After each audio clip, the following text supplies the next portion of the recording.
Et bonjour à tous. Dans cette vidéo, nous allons voir comment calculer la limite pour x tendant vers un réel d'une fonction rationnelle. Alors la première chose que nous allons faire, c'est remplacer x dans la fonction par la valeur ciblée.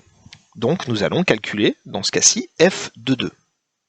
f de 2 va donc devenir 3 fois 2 au carré, moins 8 fois 2, plus 4 au numérateur, et au dénominateur, 2 fois 2 au carré, moins 3 fois 2, moins 2. On calcule, donc 3 fois 2 au carré va nous donner 12, moins 8 fois 2, c'est-à-dire 16, plus 4. Et au dénominateur, 2 fois 2 au carré sera égal à 8, moins 3 fois 2, 6, moins 2. 12 moins 16 plus 4 est égal à 0, 8 moins 6 moins 2 est également égal à 0. On obtient donc 0 sur 0. Alors vous le savez depuis longtemps, 0 sur 0, ça n'existe pas. Il n'est pas question de simplifier les deux zéros. Donc c'est ce que nous appelons en mathématiques une forme indéterminée, qu'on va abréger FI. Forme indéterminée. Cette forme indéterminée, nous allons essayer de la lever. Nous allons essayer de voir quel nombre, ou en tout cas quel élément, se cache derrière. Alors, qu'est-ce que ça signifie que notre numérateur et notre dénominateur est égal à 0 si x égale 2? Eh bien, simplement que à l'intérieur du numérateur et à l'intérieur du dénominateur se cache un facteur x-2. Pourquoi x-2? Eh bien, simplement parce que si je remplace x par 2 là-dedans, 2 moins 2, ça fait effectivement 0. Le but, ça va être de faire apparaître ce facteur x-2. Pour faire apparaître un facteur, eh bien, il va falloir factoriser le numérateur et le dénominateur. Donc nous avons comme numérateur 3x carré moins 8x plus 4, qui est un polynôme du deuxième degré. Pour factoriser un polynôme du deuxième degré, je l'égale à 0, et je vais calculer les solutions de cette équation. 3x carré moins 8x plus 4 égale 0. Pour ça, on va utiliser la méthode du delta. Je rappelle, delta, vous avez vu ça en 4e année, c'est b carré moins 4 fois a fois c. Le a étant le coefficient de x carré, c'est-à-dire 3, le b est le coefficient de x, moins 8, et le c le terme indépendant, c'est-à-dire plus 4. On remplace dans notre formule, b carré, c'est-à-dire moins 8 au carré, nous donne 64, moins 4 fois 3 fois 4, 4 fois 3 fois 4, il fait 48, et 64 moins 48 est égal à 16. Une fois qu'on a calculé le delta, on passe à la deuxième série de formules, c'est-à-dire x1 et x2, nos deux solutions, qui sont trouvées par la formule moins b, plus ou moins la racine du delta, le tout sur 2a. Moins b, c'est-à-dire moins 8, ça fait 8, plus ou moins la racine du delta, racine de 16, qui donne 4, sur 2a. Le a vaut 3, on obtient donc 2 fois 3 égale 6. On calcule donc nos deux solutions en utilisant soit la somme, soit la différence au numérateur. 8 plus 4, c'est-à-dire 12 sur 6, nous donnera 2. 8 moins 4, c'est-à-dire 4 sur 6, nous donnera 2 tiers. Les deux solutions de l'équation sont 2 et 2 tiers.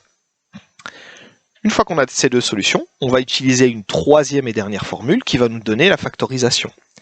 Cette formule que vous avez également vue en 4e année, c'est a fois x moins x1 fois x moins x2. A étant le a ici, x1 et x2 étant les deux solutions que nous venons de trouver. On peut donc dire que 3x carré moins 8x plus 4 est égal à 3 fois x moins la première solution, c'est-à-dire 2, fois x moins la deuxième, c'est-à-dire 2 tiers. On a factorisé le numérateur et on remarque bien la présence du facteur x-2 comme on l'avait prédit au tout début. Une fois que c'est fait, on va faire exactement la même chose avec le dénominateur. Donc ça, c'était notre première étape. La deuxième étape, on va donc travailler avec 2x carré moins 3x moins 2, qu'on va toujours égaler à 0 pour pouvoir calculer les solutions. Encore une fois, comme tout à l'heure, on détermine le a, coefficient de x carré, le B, coefficient de x, et le C, le terme indépendant. Et on enchaîne, comme à chaque fois, avec le delta. Donc delta, B carré, moins 4AC, B carré qui va nous donner 9, moins 4 fois 2 fois moins 2 qui va nous donner plus 16, 9 plus 16 égale 25. On enchaîne encore avec la deuxième salve de formule, x1, x2, moins b plus ou moins la racine de delta, sur 2a. On calcule tout ça. Donc moins b moins moins 3 va nous donner 3, plus ou moins la racine de 25, c'est-à-dire 5, sur 2a, qui fait 4. Comme tout à l'heure, nos deux solutions seront données par soit la somme, soit la différence au numérateur. 3 plus 5, 8 sur 4, 2. 3 moins 5, moins 2 sur 4, qui va nous donner moins 1,5.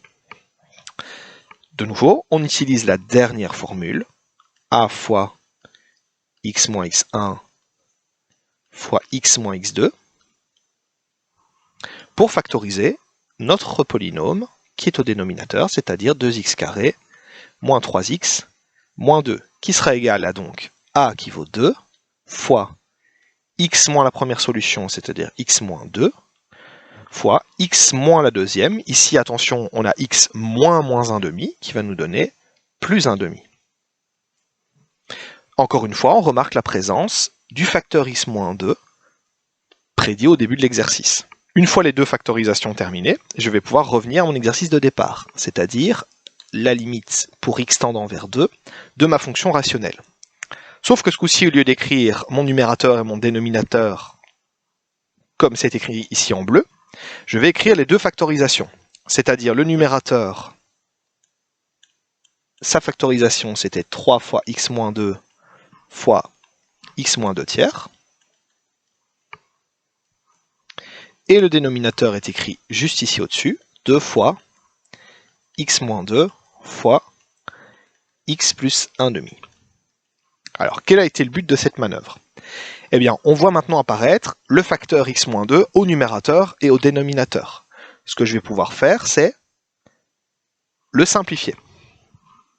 Du coup, ma fonction devient, donc toujours limite pour x tendant vers 2, et ce coup-ci, je n'ai plus que, au numérateur, 3 fois x moins 2 tiers, et au dénominateur, 2 fois x plus 1,5.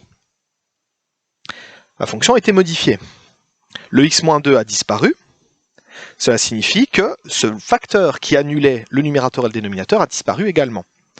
Pour pouvoir lever l'indétermination, potentiellement, je vais refaire ce que j'avais fait au tout début, c'est-à-dire calculer la fonction en remplaçant x par 2. Mais ce coup-ci, dans cette fonction-là.